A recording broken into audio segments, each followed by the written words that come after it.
స్వామియే శరణమయ్యప్ప. శ్రీ అయ్యప్ప స్వామి పంచరత్నమాల స్తోత్రం. ఈ స్తోత్రం కేవలం పదాల కూర్పు మాత్రమే కాదు, భక్తుని అంతరాత్మను పరమాత్మతో అనుసంధానించే ఒక ఆధ్యాత్మిక వారధి.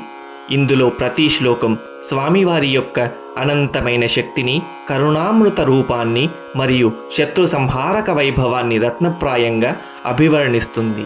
శివకేశవుల తేజస్సుతో ఉద్భవించిన ధర్మశాస్త్ర యొక్క దివ్య మంగళ స్వరూపాన్ని స్మరిస్తూ సకల విఘ్నాలను తొలగించి ఆపదలో ఉన్నవారిని ఆదుకునే అభయహస్తంగా ఈ స్తోత్రం భక్తుల హృదయాల్లో నిలిచిపోయింది.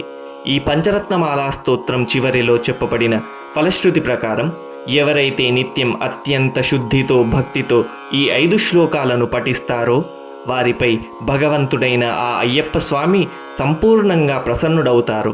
కేవలం అనుగ్రహించడమే కాకుండా ఆ స్వామి స్వయంగా సదరు భక్తుని యొక్క మనస్సులోనే స్థిర నివాసం ఉంటారు.